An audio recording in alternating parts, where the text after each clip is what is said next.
한국 수학여행을 다녀온 뒤 일본 여고생들이 단식 농성을 시작했습니다.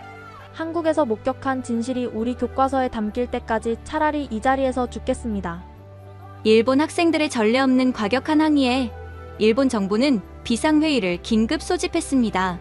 도대체 이 17살 소녀들은 한국에서 무엇을 목격했기에 이런 충격적인 시위를 하는 걸까요? 그 놀라운 사연을 지금부터 함께 살펴보겠습니다.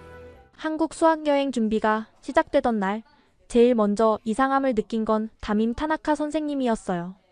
선생님은 평소 정말 완벽한 분이셨거든요.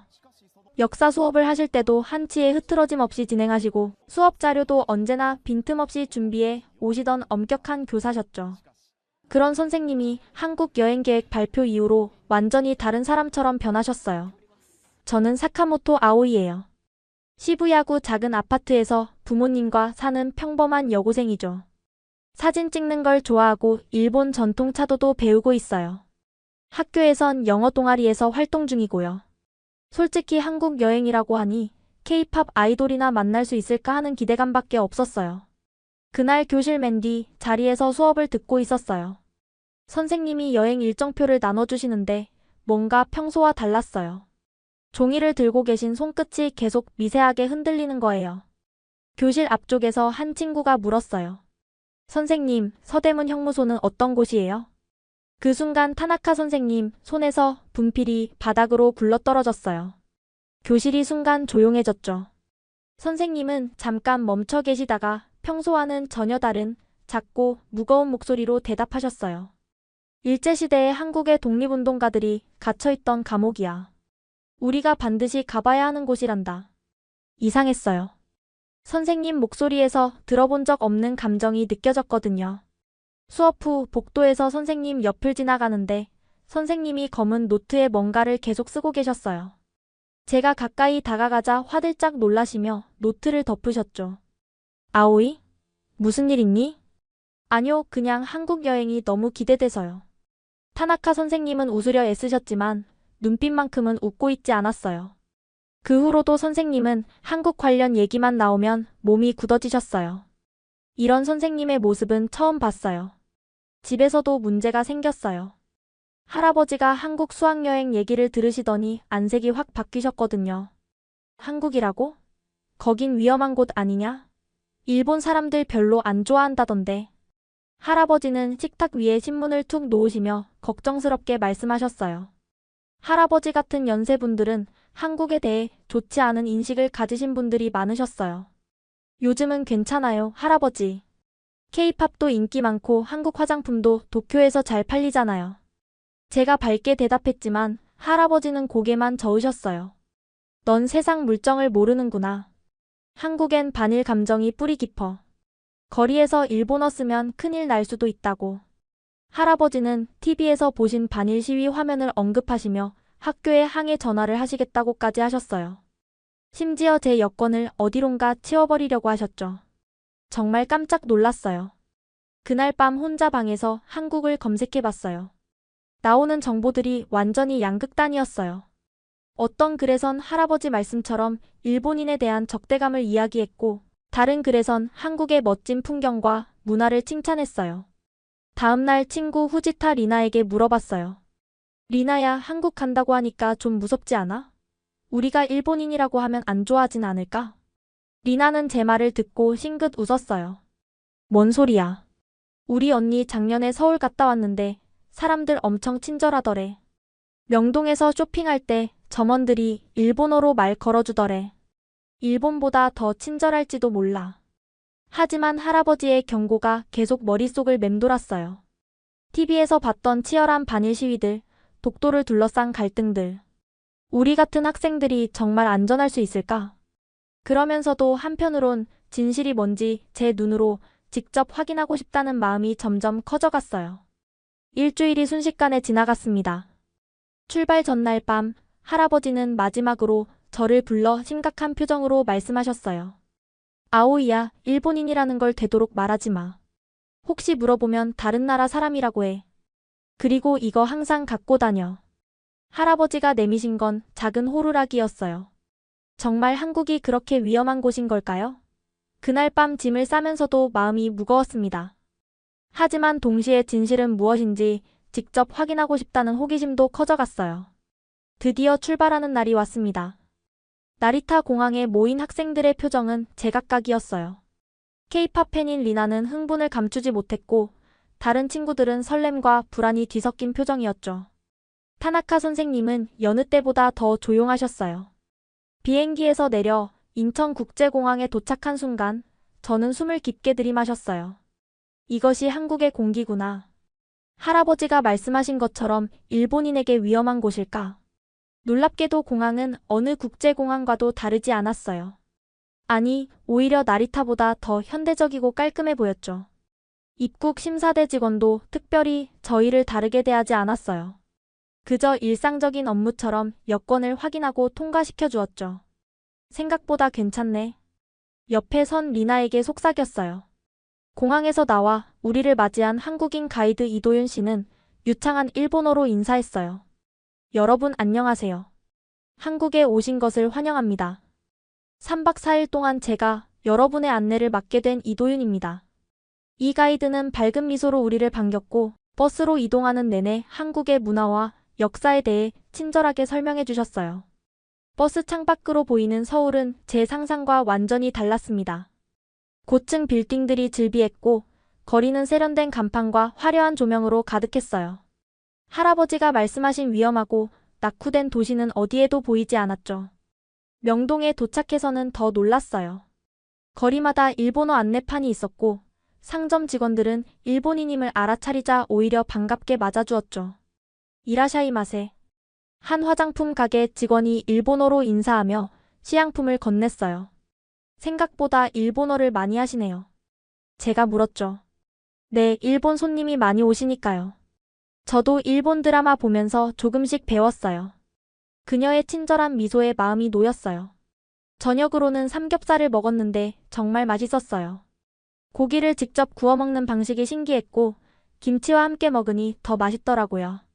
한국 음식이 이렇게 맛있는 줄 몰랐어요. 호텔로 돌아오는 버스 안에서 친구들과 오늘 경험을 나누었어요. 완전 다르지 않아? 할아버지가 말한 것과 정반대야. 리나가 흥분해서 말했어요. 다들 동의하며 웃었지만 문득 창밖을 바라보는 타나카 선생님의 표정이 눈에 들어왔어요. 즐거운 경험에도 불구하고 선생님의 얼굴은 더욱 어두워져 갔어요. 그리고 작은 소리로 중얼거리셨죠. 내일 오후. 서대문형 무소. 왜 타나카 선생님의 얼굴은 점점 더 어두워져 갔을까요? 호텔에 돌아와 휴식을 취하던 중 화장실에 가기 위해 방을 나섰어요. 복도를 지나다 문득 타나카 선생님의 방 앞에서 발걸음을 멈췄습니다. 방 안에서 무언가 물건이 떨어지는 소리와 함께 흐느끼는 소리가 들렸어요. 선생님 괜찮으세요? 조심스럽게 문을 두드렸지만 대답이 없었어요. 다시 한번 두드리자 갑자기 문이 열렸고 눈이 붉어진 타나카 선생님이 나타났어요. 아오이? 무슨 일이니? 아, 소리가 들려서요. 괜찮으신가 해서. 괜찮아. 그냥 좀 피곤해서. 내일을 위해 잘 쉬렴. 선생님은 억지 미소를 지으며 문을 닫으셨어요. 하지만 그 짧은 순간 방 안에 펼쳐진 검은 노트가 희미하게 보였어요. 노트 위에는 여러 날짜와 이름들이 빼곡히 적혀 있는 것 같았죠. 하지만 자세히 볼 수는 없었습니다. 방으로 돌아와 침대에 누웠지만 선생님의 어두운 표정과 그 노트가 계속 머릿속을 맴돌았어요. 내일은 어떤 하루가 될까? 다음 날 아침 우리는 먼저 경복궁으로 향했어요. 서대문 형무소 방문은 오후 일정이었죠. 화창한 날씨 속에서 웅장한 궁궐을 구경하는 동안 타나카 선생님은 일행에서 조금 떨어져 홀로 서 계셨어요. 궁금증을 참지 못하고 선생님께 다가갔죠. 선생님, 여기 정말 아름답지 않아요? 그래, 정말 아름답구나. 선생님은 멍한 표정으로 대답하셨어요. 그때 선생님의 가방에서 어제 본 그 검은 노트가 살짝 보였어요. 선생님이 잠시 화장실에 가신 사이 저는 호기심을 참지 못하고 노트를 꺼내 펼쳤습니다. 노트 첫 페이지에는 타나카 신지 1910년에서 1918년 서대문 형무소라고 적혀 있었어요. 그리고 여러 날짜들과 함께 고문, 처형, 23명과 같은 단어들이 적혀 있었죠. 페이지를 넘기자 할아버지의 죄라는 문구가 크게 적혀 있었어요. 심장이 빠르게 뛰기 시작했어요. 이게 무슨 의미일까? 선생님과 무슨 관계가 있는 걸까? 급히 노트를 다시 가방에 넣고 자리로 돌아왔어요.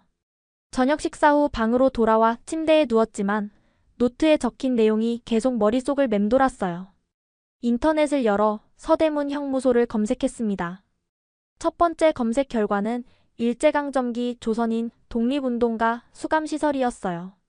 검색 결과를 읽으며 가슴이 무거워졌어요. 서대문 형무소는 일본이 한국을 식민지배하던 시절 독립을 위해 싸우던 한국인들을 가두고 고문했던 감옥이었던 거예요. 노트에 적힌 타나카 신지는 누구지? 그리고 할아버지의 죄가 의미하는 건 뭘까? 리나에게 문자를 보냈어요. 내일 오후에 서대문 형무소 방문하는 거 알지? 타나카 선생님이 그곳에 대해 뭔가 알고 있는 것 같아. 리나의 답장이 왔어요. 뭔데? 무슨 일 있어? 내일 이야기할게. 중요한 것 같아. 창밖으로 서울의 야경을 바라보며 내일 오후 방문할 서대문 형무소에 대해 생각했어요. 노트에 적힌 내용들이 의미하는 것이 무엇인지, 그리고 그것이 타나카 선생님과 어떤 관련이 있는지 알아내야 했습니다. 잠에서 깬 후에도 타나카 선생님의 노트에 적힌 내용이 머릿속에서 떠나지 않았어요. 아침 식사 시간에 리나를 불러내 어제 본 내용을 전부 말했죠. 서대문 형무소? 타나카 신지? 그게 누군데? 리나가 물었어요. 모르겠어. 하지만 노트에 할아버지의 죄라고 적혀 있었어. 타나카 선생님과 관련 있는 사람인 것 같아. 우리는 호텔 로비의 컴퓨터로 좀 더 자세히 검색해보기로 했어요. 서대문 형무소에 대한 정보를 찾다가 한 블로그 글을 발견했습니다. 한국인이 쓴 글이었는데 그의 증조 할아버지가 서대문 형무소에서 고문받다 돌아가셨다는 내용이었어요. 일본 헌병들은 독립을 외친다는 이유만으로 우리 증조 할아버지를 잡아갔습니다. 서대문 형무소에서 열흘 동안 고문을 당하셨고 결국 28살 나이로 돌아가셨죠. 글에는 형무소 내부에 사진도 있었어요. 좁은 감방, 고문 도구들, 수감자들의 사진. 그 모습을 보는 것만으로도 숨이 막혔습니다. 이게 사실이야? 리나가 충격받은 목소리로 물었어요. 우리 교과서에서는 이런 내용 본 적 없는데. 다른 기사들도 찾아보니 더 많은 증언과 역사적 기록들이 나왔어요. 일본군이 한국인 독립운동가들을 체포해 서대문 형무소에 가두고 고문했다는 내용이었죠. 특히 충격적이었던 건 10대 학생들도 체포되어 고문받았다는 사실이었어요. 유관순이라는 17살 여학생은 만세운동을 주도했다는 이유로 체포되어 서대문 형무소에서 심한 고문을 받고 숨졌습니다. 저와 같은 나이의 소녀가 그런 끔찍한 일을 당했다니. 갑자기 속이 메스꺼워졌어요. 또 다른 링크를 클릭하자 서대문 형무소에서 일했던 일본인 관리들의 명단이 나왔어요. 그 중에 타나카 신지, 헌병, 고문 담당, 1910년에서 1918년 재직이라는 이름이 보였습니다. 아오이 이것 봐. 노트에 있던 이름이야. 심장이 쿵 내려앉는 기분이었어요. 타나카 신지는 서대문 형무소에서 독립운동가들을 고문했던 사람이었던 거예요. 그리고 타나카 선생님의 노트에 있던 할아버지의 죄라는 문구. 설마 타나카 신지가 타나카 선생님의 증조 할아버지? 이건 정말. 리나가 말문을 잃었어요. 우리 역사 교과서에는 왜 이런 내용이 없는 거지? 일제강점기에 대해 배울 때 이런 잔혹한 일들에 대해서는 전혀 언급이 없었어. 저도 혼란스러웠어요. 학교에서 배운 역사와 지금 보고 있는 자료들 사이에는 너무 큰 차이가 있었습니다. 우리가 배운 내용은 일본이 한국의 근대화를 도왔다는 정도였는데 현실은 그보다 훨씬 잔혹했던 거예요. 아오이 이제 어떻게 해? 타나카 선생님께 물어볼까? 리나가 물었어요. 아직은 아니야. 오늘 오후 서대문 형무소에 가보고 판단하자. 선생님이 우리에게 이걸 알려주려고 일부러 이 장소를 선택하신 것 같아. 로비에서 나오는데 타나카 선생님과 마주쳤어요. 선생님은 평소보다 더 창백해 보였고 무언가 결심한 듯한 표정이었죠.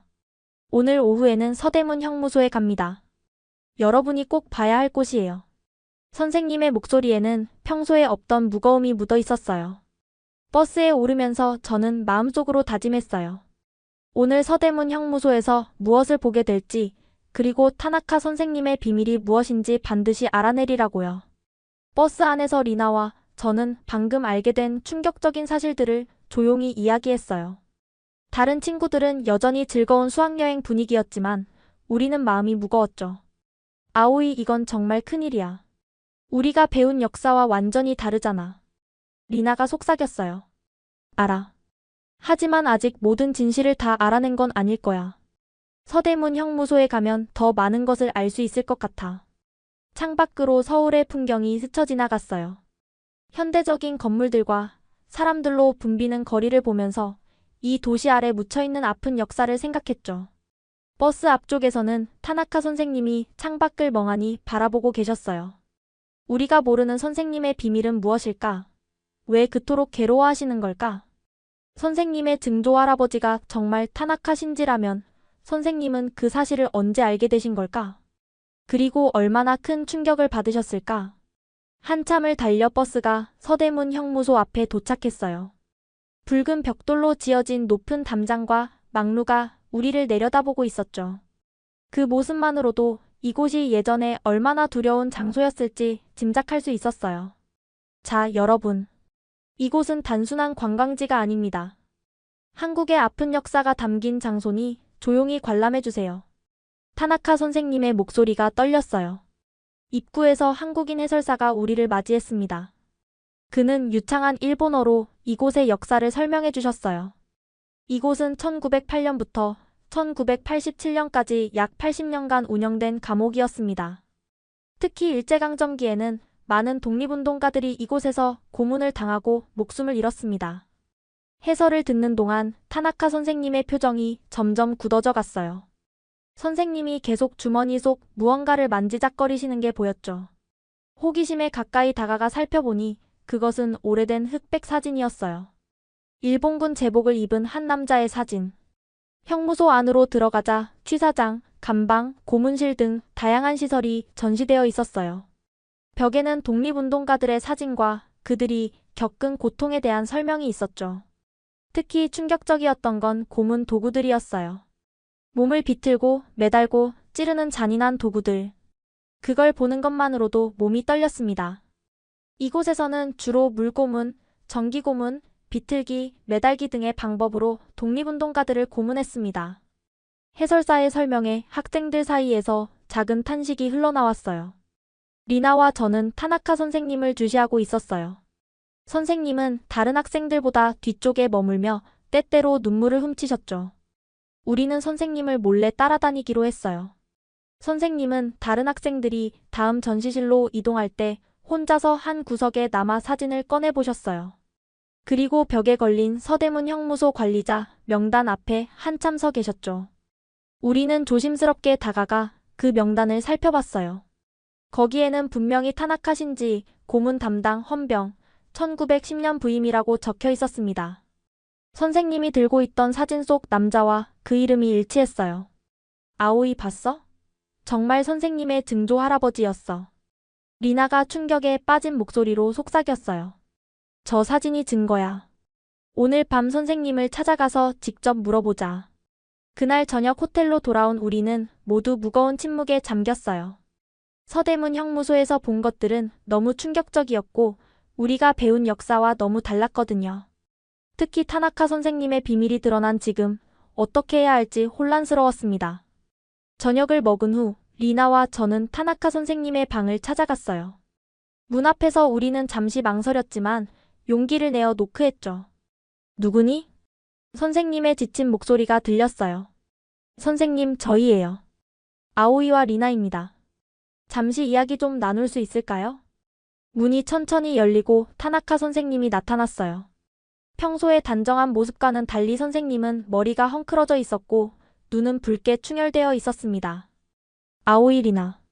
무슨 일이니? 우리는 서로 눈빛을 교환한 후 제가 먼저 입을 열었어요. 선생님, 저희가 알게 됐어요. 타나카 신지에 대해서요. 선생님의 얼굴이 순간 창백해졌습니다. 한참을 침묵하시더니 한숨을 내쉬며 우리를 방 안으로 초대하셨어요. 언제 알게 됐니? 선생님의 노트를 우연히 보게 됐어요. 그리고 인터넷에서 찾아봤죠. 제가 솔직하게 대답했어요. 타나카 선생님은 침대 끝에 앉으시며 고개를 떨구셨어요. 방 안에는 여러 자료들이 펼쳐져 있었고 벽에는 서대문 형무소의 사진들이 붙어 있었습니다. 이런 식으로 알게 될 줄은 몰랐구나. 사실 나도 최근에야 알게 된 일이야. 선생님은 서랍에서 낡은 일기장을 꺼내 보여주셨어요. 할머니가 돌아가시고 유품을 정리하다 발견한 증조할아버지의 일기야. 타나카 신지 그는 내 증조할아버지였어. 선생님의 목소리는 떨렸고 말씀하시는 내내 손은 계속 일기장을 꽉 쥐고 있었어요. 일기에는 그가 서대문 형무소에서 독립운동가들을 어떻게 고문했는지 자세히 적혀 있었어. 처음 읽었을 때는 믿을 수 없었지. 우리 가족의 자랑스러운 조상이라고 들었던 사람이. 선생님은 말을 잇지 못하고 울음을 터뜨리셨어요. 리나와 저는 어떻게 위로해야 할지 몰라 그저 옆에 앉아 있었습니다. 이런 끔찍한 사실을 알게 된 후 나는 더 많은 자료를 찾아보기 시작했어. 그리고 한국에 직접 와서 진실을 확인하고 싶었지. 그래서 이번 수학여행을 자원했던 거야. 그럼 선생님은 우리에게 진실을 알려주고 싶으셨던 거예요? 리나가 물었어요. 그래. 하지만 쉽지 않았어. 어떻게 말해야 할지, 그리고 너희가 어떻게 받아들일지 두려웠단다. 선생님은 일어나 창가로 걸어가셨어요. 서울의 야경이 창문을 통해 빛나고 있었죠. 할아버지의 죄를 어떻게 갚을 수 있을까? 이 질문이 날 괴롭혔어. 적어도 진실을 알리는 것부터 시작해야 한다고 생각했지.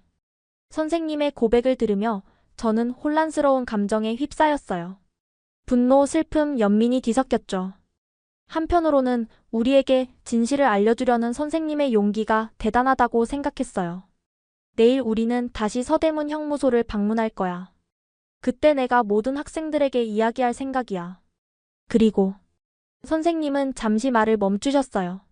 그리고 내 증조 할아버지의 죄에 대해 공식적으로 사과하려고 해. 정말요? 저희는 놀라서 동시에 물었어요. 그래. 이건 내 개인적인 결정이야. 물론 쉽지 않겠지만 진실을 직면하는 건 우리 모두에게 필요한 일이라고 생각해. 저희가 방을 나오려 할 때 선생님이 마지막으로 말씀하셨어요. 아오이 리나 고마워. 너희가 이렇게 찾아와줘서. 이제 조금은 마음이 가벼워진 것 같아. 방을 나온 우리는 복도에서 한참을 말없이 서 있었어요. 내일은 어떤 일이 벌어질지, 다른 친구들은 어떤 반응을 보일지 상상할 수 없었습니다. 내일이 걱정돼. 리나가 작은 목소리로 말했어요. 나도 그래. 하지만 선생님의 결정을 존중해야 할 것 같아. 정말 용기 있는 선택이야.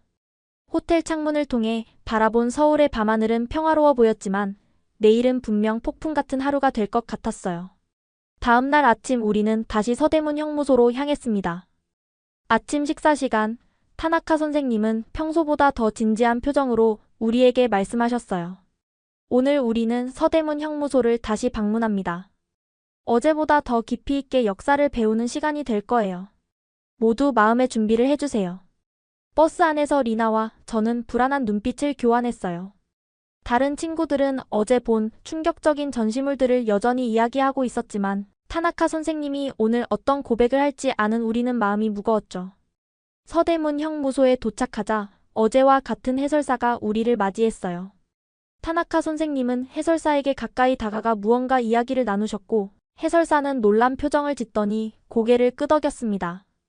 여러분, 오늘은 특별한 안내로 진행될 예정입니다. 먼저 2층의 역사자료실로 이동하겠습니다. 우리는 조용히 2층으로 올라갔어요.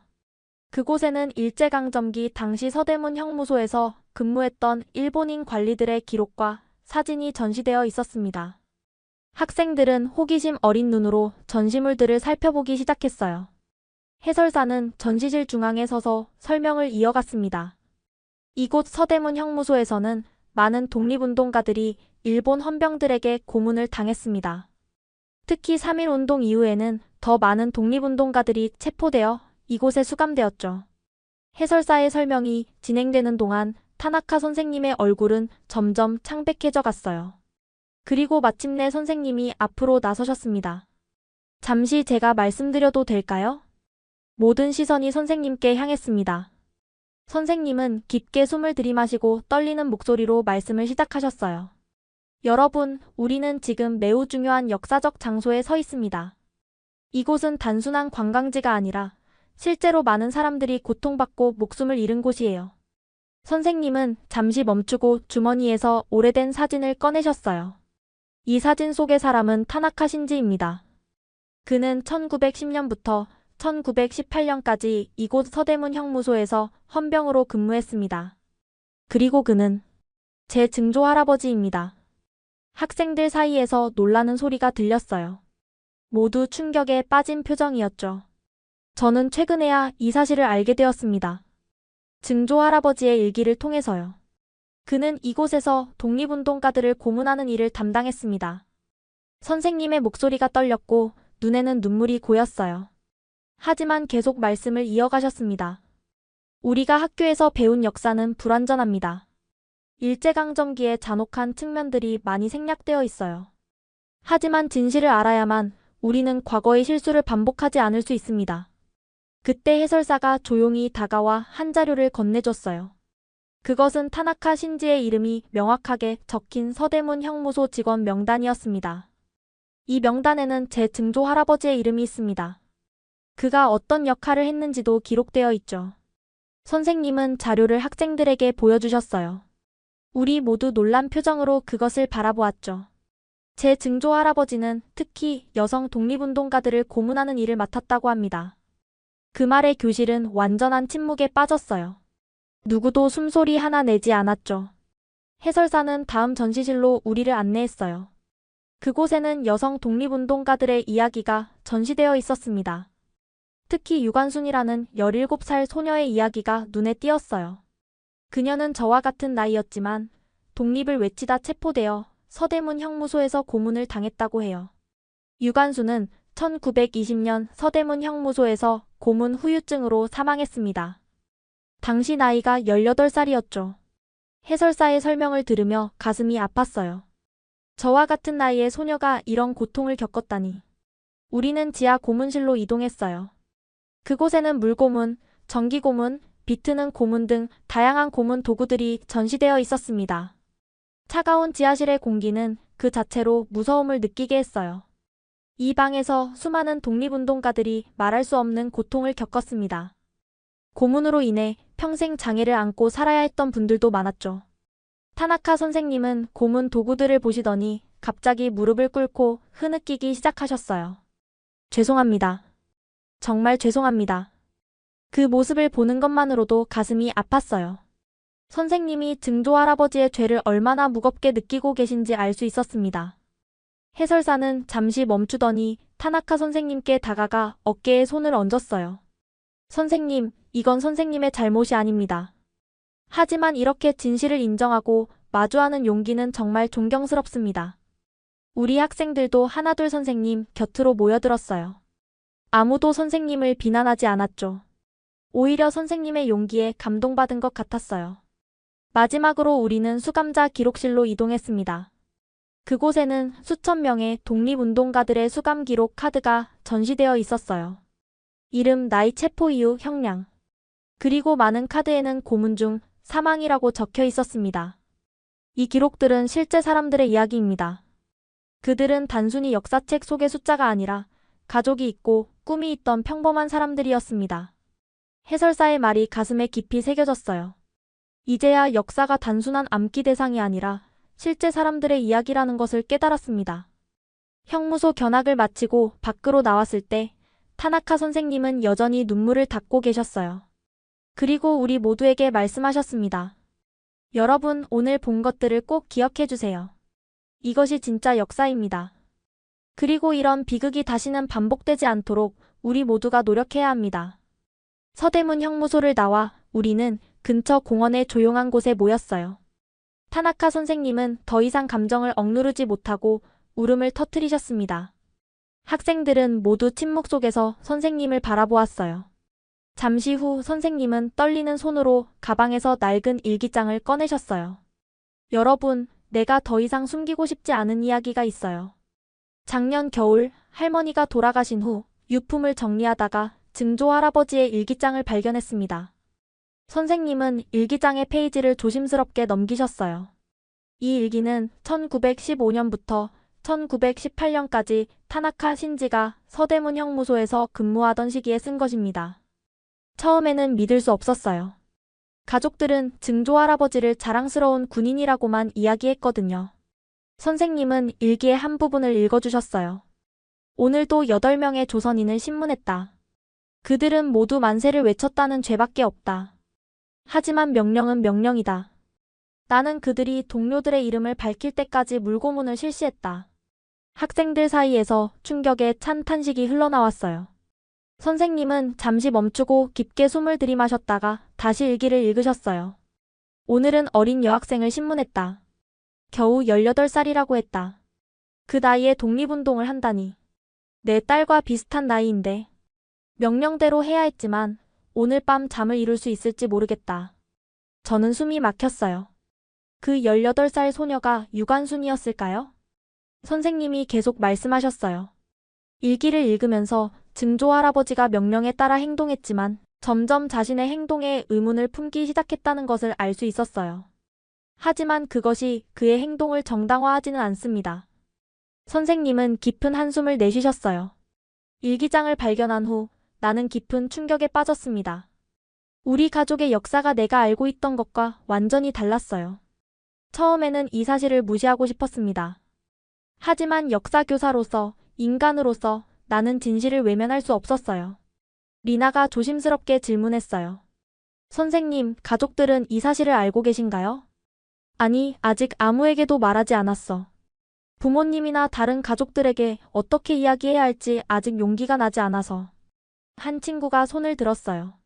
그럼 선생님께서 이번 한국 여행을 특별히 지원하신 이유가 이것 때문인가요? 그래, 맞아. 내가 발견한 사실을 확인하고 또 여러분에게 진실을 알려주고 싶었어. 우리 역사 교과서에는 이런 내용이 제대로 다루어지지 않잖니. 다른 친구가 말했어요. 하지만 선생님, 그건 선생님의 잘못이 아니잖아요. 왜 그렇게 괴로워하세요? 타나카 선생님은 잠시 생각에 잠기셨다가 대답하셨어요. 맞아, 직접적인 내 잘못은 아니야. 하지만 알게 된 이상 책임이 있다고 생각해. 증조 할아버지의 행동에 대해 사과하고 진실을 인정하는 것이 최소한의 도리라고 생각했어. 선생님은 다시 일기장을 들어보이셨어요. 이 일기에는 증조 할아버지가 고문했던 많은 독립운동가들의 이름이 적혀 있어. 그 중에는 유관순, 김마리아, 황해스더 같은 여성 독립운동가들도 있었어. 그들은 대부분 너희와 비슷한 나이였어. 그 말을 들으니 가슴이 아팠어요. 저와 같은 나이의 소녀들이 그런 끔찍한 고통을 겪었다니. 일기의 마지막 부분에는 증조 할아버지가 자신의 행동에 대한 죄책감을 표현했어. 하지만 그는 결코 공개적으로 사과하지 않았고 이 사실은 우리 가족 내에서도 숨겨졌지. 나는 그 침묵의 연결고리를 끊고 싶었어. 선생님의 눈에서 눈물이 흘러내렸어요. 학생들 중 몇몇도 함께 울기 시작했죠. 여러분, 이것이 내가 여러분에게 서대문 형무소를 보여주고 싶었던 이유야. 역사는 단순히 교과서에 적힌 사건들의 나열이 아니라 실제 사람들의 삶과 고통, 그리고 용기의 이야기야. 그리고 때로는 우리 조상들이 저지른 잘못도 포함되어 있지. 한 친구가 손을 들었어요. 선생님, 이 사실을 알고 우리는 어떻게 해야 할까요? 그건 각자가 결정할 일이야. 하지만 최소한 진실을 알고 인정하는 것부터 시작하면 좋겠어. 그리고 이런 비극이 다시는 일어나지 않도록 노력하는 거지. 잠시 침묵이 흘렀고 저는 용기를 내어 손을 들었어요. 선생님, 저는 선생님의 용기가 정말 대단하다고 생각해요. 쉬운 결정이 아니었을 텐데 저희에게 진실을 보여주셔서 감사합니다. 다른 학생들도 고개를 끄덕이며 동의했어요. 타나카 선생님은 미소를 지으려 애쓰며 말씀하셨어요. 고마워, 아오이. 사실 이 결정을 내리기까지 많은 고민이 있었어. 하지만 서대문 형무소에 와서 직접 보니 이건 정말 필요한 일이었다고 확신해. 선생님은 주변을 둘러보시더니 마지막으로 한 말씀을 더 하셨어요. 여러분이 일본으로 돌아가면 가족이나 친구들에게 오늘 본 것들을 이야기해 주었으면 해. 불편하고 어려운 일이겠지만 진실을 알리는 것이 화해의 첫걸음이라고 생각해. 공원에서 나와 호텔로 돌아가는 버스 안 모두가 깊은 생각에 잠겼어요. 창밖으로 보이는 서울의 풍경이 이제는 다르게 보였습니다. 현대적인 건물 아래에 묻혀있는 아픈 역사, 그리고 그 역사와 연결된 우리의 이야기. 타나카 선생님의 고백은 저희 모두에게 깊은 충격과 함께 많은 생각을 하게 했어요. 이제 우리는 어떻게 해야 할까요? 수학여행 마지막 날 아침이었어요. 어제의 충격적인 경험 이후 모두의 표정이 달라졌습니다. 아침 식사 시간에는 평소와 달리 조용한 분위기가 흘렀어요. 각자 자신만의 생각에 잠겨 있었죠. 타나카 선생님이 식당에 들어오셨을 때 모두의 시선이 자연스럽게 선생님께 향했어요. 선생님은 밤새 잠을 못 주무신 듯 피곤해 보이셨지만 어제보다는 편안한 표정이셨어요. 여러분, 오전에는 특별한 손님을 만날 예정입니다. 서대문 형무소에서 일하시는 한재민 연구원님이신데 우리 호텔에 특별히 방문해 주시기로 했어요. 호텔 회의실로 이동하자 쉰대로 보이는 한국인 남성이 우리를 기다리고 계셨어요. 그는 따뜻한 미소로 우리를 맞이하셨습니다. 안녕하세요. 저는 서대문 형무소 역사관 연구원 한재민입니다. 오늘 여러분을 만나게 되어 반갑습니다. 한 연구원님은 유창한 일본어로 자신을 소개하셨어요. 그리고 노트북을 열어 프레젠테이션을 시작하셨습니다. 오늘은 여러분이 어제 방문했던 서대문 형무소에 수감되었던 독립운동가들의 이야기를 좀 더 자세히 들려드리려고 합니다. 특히 잘 알려지지 않은 여성과 학생 독립운동가들에 대해서요. 스크린에는 여러 독립운동가들의 사진이 나타났어요. 대부분 20살 전후의 젊은 얼굴들이었습니다. 이분들은 모두 만세운동에 참여했다는 이유로 체포되어 서대문 형무소에 수감되었습니다. 대부분 여러분과 비슷한 나이였죠. 한 연구원님은 한 소녀의 사진을 확대해서 보여주셨어요. 이분은 박순애라는 16살 학생이었습니다. 친구들과 함께 독립만세를 외쳤다는 이유로 체포되어 서대문 형무소에서 7개월간 수감되었죠. 출소 후에도 고문의 후유증으로 평생 고통받으셨습니다. 저도 모르게 눈물이 났어요. 저보다 어린 소녀가 그런 끔찍한 일을 겪었다니. 그럼 타나카 신지 헌병은 어떤 사람이었나요? 리나가 조심스럽게 질문했어요. 한 연구원님은 잠시 타나카 선생님을 바라보셨어요. 선생님이 고개를 끄덕이자 그는 다음 슬라이드로 넘어갔습니다. 타나카 신지는 1910년부터 1918년까지 서대문 형무소에서 근무한 일본 헌병이었습니다. 그는 특히 여성 독립운동가들을 담당했고 가혹한 고문으로 악명이 높았죠. 화면에는 타나카 신지의 사진이 나타났어요. 타나카 선생님이 보여주셨던 그 사진이었죠. 군복을 입고 엄숙한 표정을 짓고 있는 남자. 선생님의 증조 할아버지였습니다. 그러나 흥미로운 사실은 그의 일기에서 발견됩니다. 후반부로 갈수록 그는 자신의 행동에 대해 의문을 품기 시작했고 심지어 몇몇 수감자들에게 몰래 도움을 주기도 했다는 증언이 있습니다. 타나카 선생님이 놀란 표정으로 한 연구원님을 바라보셨어요. 정말인가요? 그런 기록이 있나요? 네, 몇몇 생존자들의 증언에 따르면 말년에 그는 몰래 약과 음식을 전해주기도 했다고 합니다. 물론 그것이 그의 이전 행동을 정당화하지는 않지만 인간은 변할 수 있다는 것을 보여주는 예라고 생각합니다. 한 연구원님은 다음 슬라이드로 넘어갔어요. 그곳에는 광복 후 서대문 형무소에서 풀려난 사람들의 사진이 있었습니다. 이분들은 1945년 광복 이후 서대문 형무소에서 풀려난 독립운동가들입니다. 이들 중 많은 분들이 그 후에도 고문의 후유증으로 고통받으셨고 일부는 얼마 지나지 않아 돌아가셨습니다. 마지막 슬라이드에는 한국과 일본의 국기가 나란히 있었어요. 역사는 때로 우리에게 아픔을 줍니다. 하지만 그 아픔을 인정하고 함께 기억할 때 우리는 더 나은 미래를 만들어갈 수 있습니다. 타나카 선생님처럼 용기 있게 진실을 마주하는 분들이 있기에 우리는 희망을 가질 수 있습니다. 발표가 끝나고 질의응답 시간이 이어졌어요.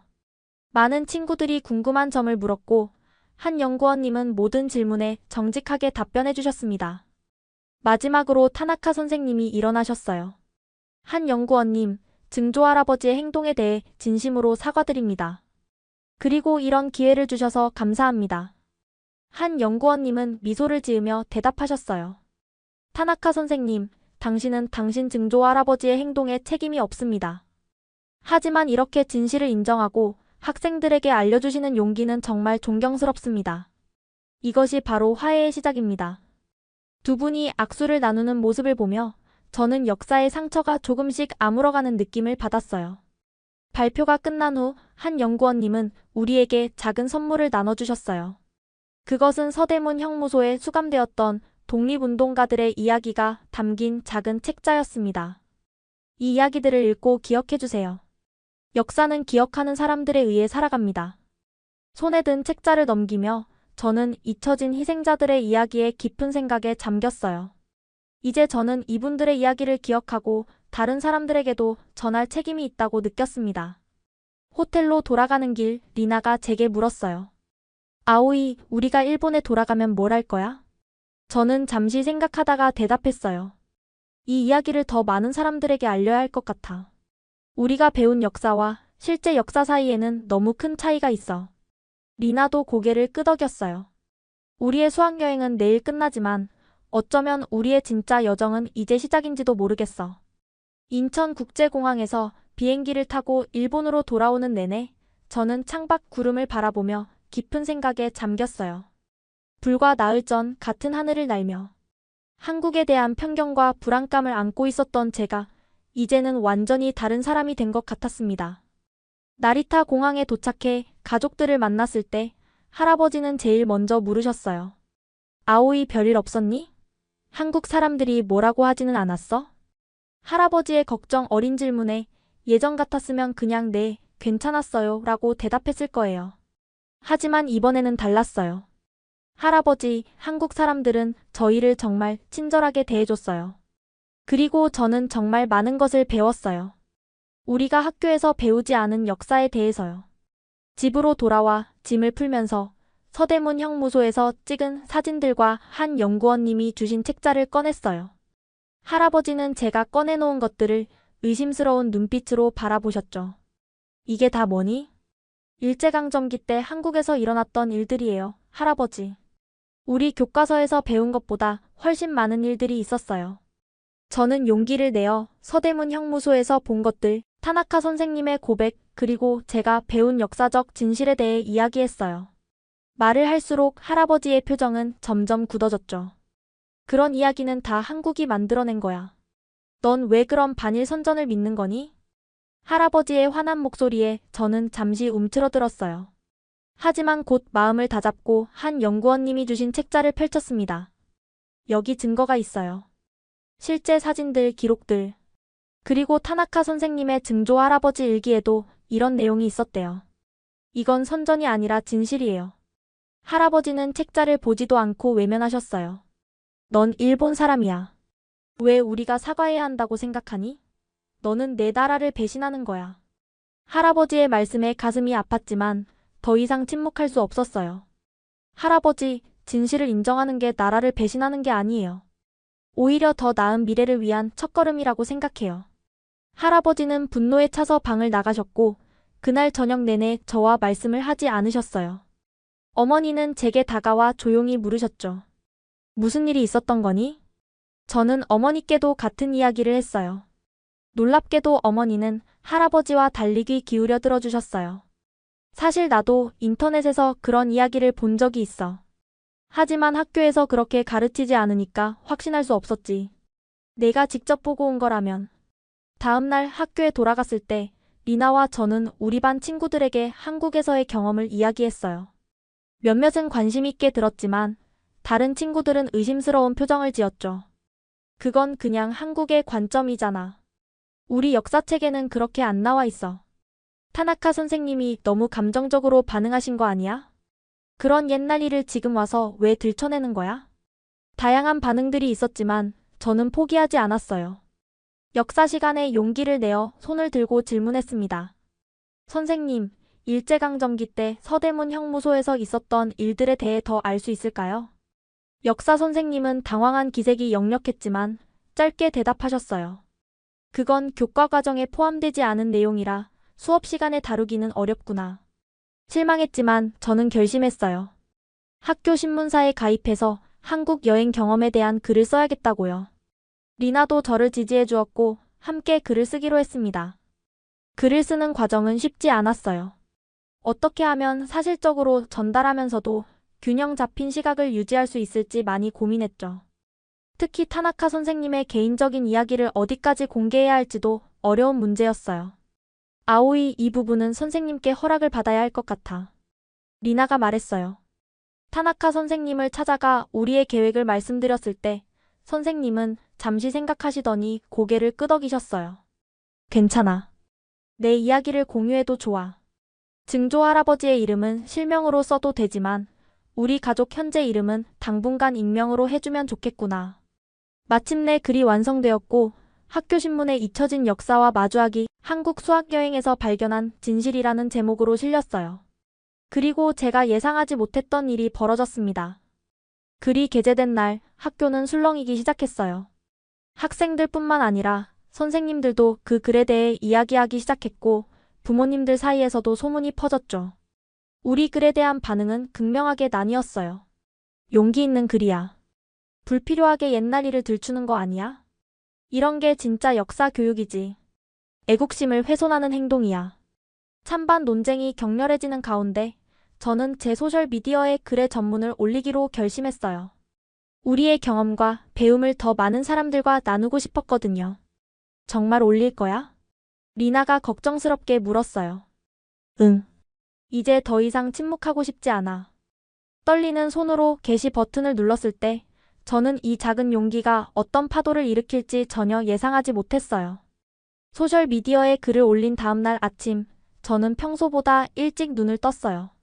스마트폰을 확인했을 때 제 눈을 의심할 수밖에 없었습니다. 알림이 수백 개가 와 있었고 팔로워 수는 어제보다 10배 이상 늘어나 있었어요. 이게 무슨 일이지? 글은 순식간에 퍼져나갔고 수많은 리트윗과 공유가 이루어졌어요.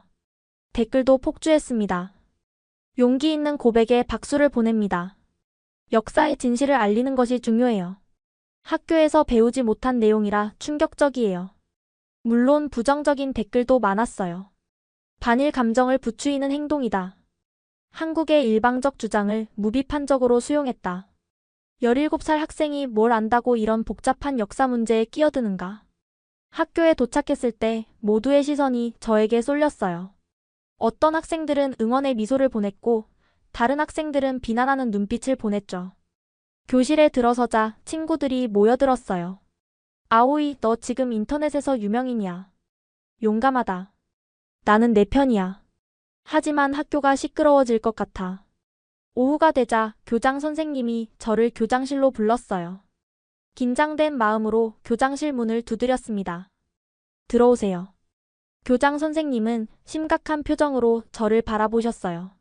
사카모토 양, 자네의 글 때문에 학교에 많은 전화가 오고 있네. 학부모들, 교육청, 심지어 언론에서도. 제 심장이 빠르게 뛰기 시작했어요. 징계를 받게 될까 걱정됐죠. 죄송합니다. 문제를 일으키려던 건 아니었어요. 교장 선생님은 깊은 한숨을 내쉬셨어요. 자네가 쓴 내용의 사실 여부를 확인하기 어렵네. 타나카 선생님도 이 일에 관련되어 있다고? 네, 선생님의 허락을 받고 글을 썼어요. 교장 선생님은 조용히 고개를 끄덕이셨어요. 일단 상황이 진정될 때까지 추가적인 글을 올리지 말게. 학교 명예에 관한 문제니 신중하게 처리해야 하네. 교장실을 나오는 길에 타나카 선생님과 마주쳤어요. 선생님은 제게 힘없는 미소를 보내셨어요. 아오이, 괜찮니? 교장 선생님께 혼나지는 않았어? 아니요. 그냥 추가 글을 올리지 말라고 하셨어요. 선생님께 문제가 생겼나요? 타나카 선생님은 고개를 저으셨어요. 걱정하지 마. 나도 내 선택에 책임을 질 준비가 되어 있단다.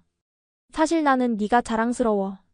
집에 돌아왔을 때 어머니가 현관에서 저를 기다리고 계셨어요. 표정이 무척 심각해 보였죠. 아오이, 할아버지께서 굉장히 화가 나셨어.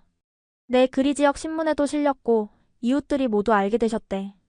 가슴이 철렁 내려앉았어요. 할아버지의 반응이 두려웠지만 이제 와서 물러설 수는 없었습니다. 어머니, 저는 진실만 말했어요. 제가 직접 본 것들만요. 어머니는 제 어깨를 부드럽게 잡으셨어요. 알아. 엄마는 내 편이야. 다만 할아버지 세대에게는 이런 이야기가 많이 힘들 수 있어. 시간이 필요할 거야. 그날 저녁 제 스마트폰으로 한 통의 메시지가 왔어요. 서울에 있는 한 고등학교에서 온 메시지였습니다. 안녕하세요. 저는 서울에 있는 한강고등학교 학생 윤채원이라고 합니다. 아오이 씨의 글을 읽고 정말 감동받았어요. 우리 학교 친구들 모두 당신의 용기에 박수를 보내고 있어요. 혹시 우리와 온라인으로 교류할 수 있을까요? 그 메시지를 시작으로 한국의 여러 학생들로부터 연락이 오기 시작했어요. 그들은 제 글에 감사하며 역사적 진실을 인정하는 일본 학생이 있다는 사실이 그들에게 큰 위안이 된다고 했습니다. 며칠이 지나자 일본 전국에서도 비슷한 메시지가 오기 시작했어요. 다른 학교 학생들, 역사 교사들, 평화활동가들. 많은 사람들이 제 글에 공감하며 지지를 표현했죠. 지역 신문에서도 인터뷰 요청이 왔어요. 처음에는 거절했지만 리나와 타나카 선생님의 격려로 인터뷰에 응하기로 했습니다. 사카모토 양, 이런 글을 쓴 이유가 무엇인가요? 저는 단지 진실을 알리고 싶었어요. 우리가 배워온 역사와 실제 역사 사이에는 큰 차이가 있었거든요. 아무도 진실을 외면하지 않았으면 해요. 인터뷰가 나간 후 더 큰 파문이 일었어요. 몇몇 국회의원들은 제 글이 반일적이라며 비판했고, 다른 의원들은 역사 교육의 개혁 필요성을 언급하며 지지했죠. 온라인에서는 해시태그 운동이 일어났어요. 샵 역사 바로 알기, 샵 진실을 말하다 같은 해시태그가 트렌드가 되었어요.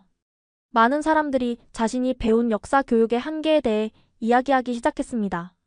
한 달이 지났을 때 제 글은 이미 일본과 한국을 넘어 국제적으로도 알려졌어요. 영어로 번역된 글이 해외 미디어에도 소개되었고, 저는 역사적 진실을 위해 목소리를 높인 용감한 일본 학생으로 소개되었죠. 모든 관심이 부담스러웠지만 동시에 제 이야기가 중요한 대화의 시작점이 되었다는 사실의 보람을 느꼈어요. 어느 날 저녁 할아버지가 제 방으로 오셨어요. 노크 소리에 문을 열자 평소보다 훨씬 늙어 보이는 할아버지가 서 계셨습니다. 아오이, 잠시 이야기해도 될까? 할아버지는 조용히 제 방에 들어오셔서 침대 끝에 앉으셨어요. 내 글에 처음에는 정말 화가 났단다. 하지만 요즘 많이 생각해봤어. 내가 너무 고집스러웠던 것 같아. 할아버지의 눈에 눈물이 고이는 걸 보았어요. 평생 처음 보는 광경이었죠. 사실 나도 그런 일들이 있었다는 걸 어렴풋이 알고 있었어. 하지만 인정하고 싶지 않았던 거지. 내 용기가 결국 이 늙은이도 변하게 만들었구나. 할아버지와 오랜만에 진심 어린 대화를 나눌 수 있었어요. 그날 이후 집안의 분위기도 조금씩 변하기 시작했습니다.